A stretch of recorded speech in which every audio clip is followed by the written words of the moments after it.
April 13, 1919. Amritsar woke to Baisakhi, a festival of faith and community, but beneath the joy, tension simmered.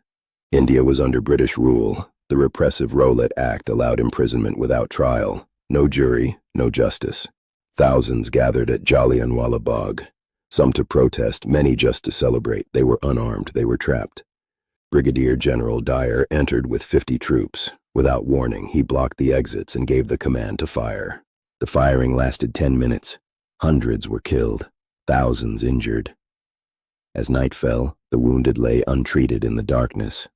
The massacre marked a turning point. The demand was no longer just reform. It was independence. Faith in British justice had died. Today, Jallianwala Bagh is a reminder of the cost of freedom, a single day that reshaped a nation's destiny. Memory is our duty. World War I had ended. India had supplied over 1 million soldiers. In return, they expected reforms, greater political rights. Instead, they received repression. Public gatherings were banned. Leaders were arrested without warning. Communication was censored.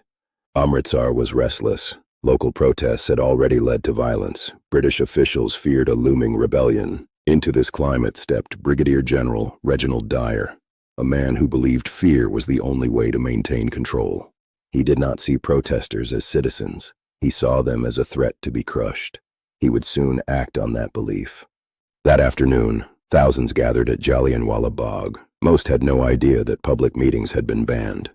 The crowd was unarmed. They were celebrating Baisakhi. They had no warning of the horror that was about to unfold.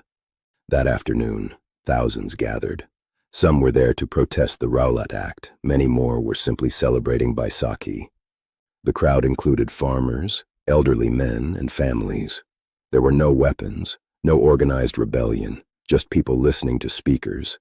Then, without warning, 50 soldiers marched in. Gurkha and Baluchi troops armed with rifles. They positioned themselves at the entrance.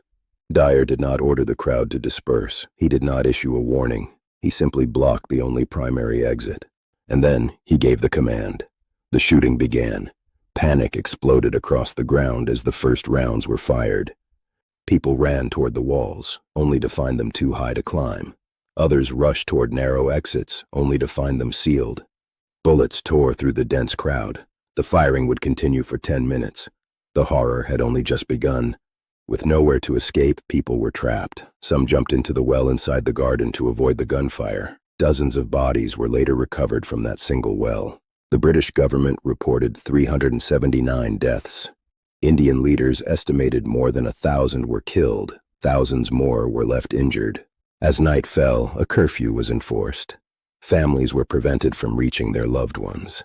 The wounded lay untreated in the darkness. Many bled to death in the silence.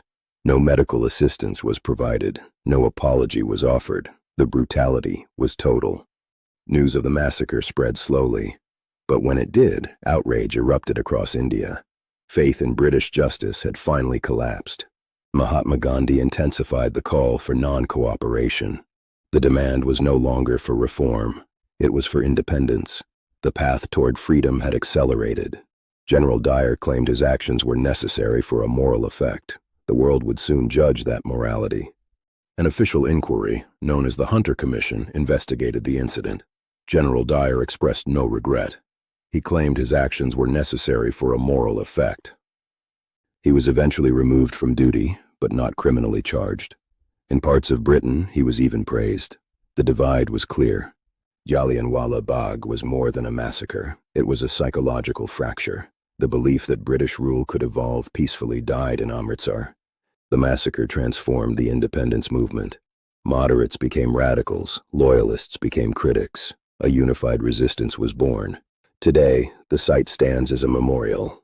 Bullet marks remain preserved in the walls. Visitors walk silently through the grounds. The air feels heavy with memory. It remains a reminder of what unchecked power can do, and how a single day can reshape a nation's destiny. Memory is our duty. If you want to uncover the truth, like this video, and subscribe to Mystery Ledger to join the investigation. Don't let the truth stay hidden.